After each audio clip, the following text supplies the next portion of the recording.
کے اندر یہ جو سفر معراج ہوا نا، اللہ نے اس محبوب کائنات کا مقام اور مرتبہ ان مخلوق کو بھی دکھا دیا جو آسمانوں سے اوپر رہتے۔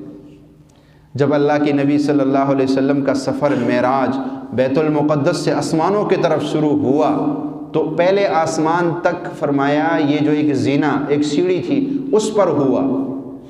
اور اس کے بعد پہلے سے دوسرے آسمان پر، پھر دوسرے سے تیسرے، چوتھے، پانچویں، یہ فرشتوں کے پروں پر آپ بیٹھ کر گئے، اور پھر ساتویں آسمان سے عرش معلیٰ تک جبریل امین کے پروں پر گئے، پھر وہاں سے آگے سدرۃ المنتہا تک،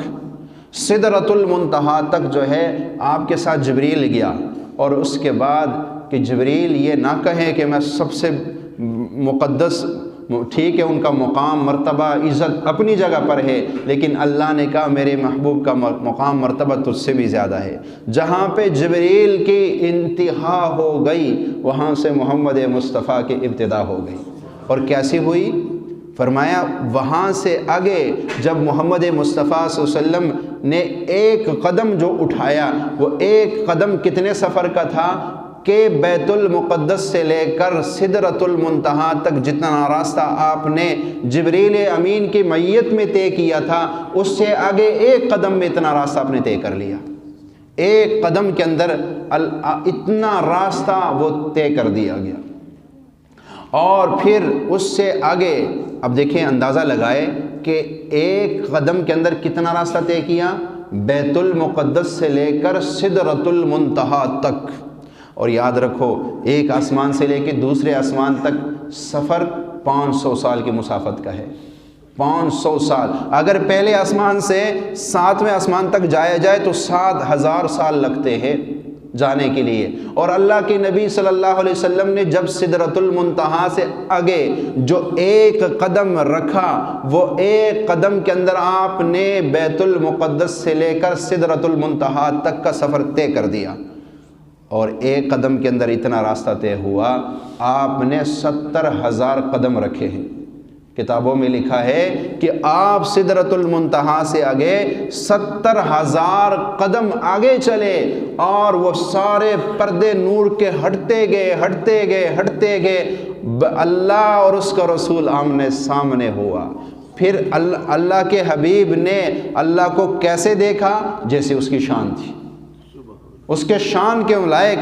آپ نے جب دیکھا تو آپ بے اختیار بول پڑے، التحیات للہ والصلوات والطیبات،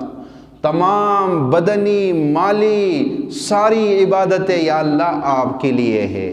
یہ ہے عاجزی کی بول، اس لیے کہ جب اللہ نے کہا میرے محبوب کیا لائے ہو، فرمایا وہ لایا ہوں جو آپ کے پاس نہیں ہے۔ وہ کیا ہے؟ فرمایا التحیات للہ، عاجزی لے کر آیا ہوں، عاجزی لے کر آیا ہوں۔ جب یہ بولے نا تو اللہ نے کہا السلام علیک ایھا النبی، سلام ہو تم پر اے نبی، ورحمت اللہ، رحمتیں ہو تم پر، وبرکاتہ، برکتیں ہو تم پر۔ اللہ کے نبی نے دیکھا کہ اللہ کی سخاوت موجوں میں ہے، تو آپ نے صرف اپنے لیے نہیں، آپ نے فرمایا السلام علینا، علینا جمع کی ضمیر لے کے آئے، یہ جو سلامتی ہو یہ ہم سب پر ہو، وعلی عباد اللہ الصالحین، اور جو نیک ہے، صلحاء ہے، نیک لوگ ہیں، ان کو خصوصی طور پہ ذکر کیا السلام علینا۔ مولا یہ جو سلامتی تو نے مجھے عطا کی ہے کیا میں سب کو دے دوں؟ جیسے آپ کسی کو تحفہ دو نا کہ جی یہ تحفہ، اور وہ آگے سے آپ سے کہے کہ جی یہ جو چیز آپ نے دی ہے کیا میں سب میں بانٹ سکتا ہوں؟ وہ کہ ہاں جی بانٹ سکتے، سب میں بانٹ سکتے۔ اللہ نے جب تحفہ دیا نا کہ یہ لو سلامتی لے لو، یہ لو رحمتیں لے لو، یہ لو برکتیں لے لو، اللہ کے نبی نے دیکھا رحمتیں بھی مل رہی، برکتیں بھی مل رہی، سلامتیاں بھی مل رہی ہے، اللہ تو سخاوت میں ہے، تو آپ نے فوراً کہا یا اللہ یہ جو رحمت، یہ میں اپنے الفاظ میں ترجمہ کر رہا ہوں، آپ نے کہا یا اللہ یہ جو رحمتیں تو مجھے دے رہا ہے، یہ جو سلامتیاں دے رہے، کیا میں ساری امت میں بانٹ دوں؟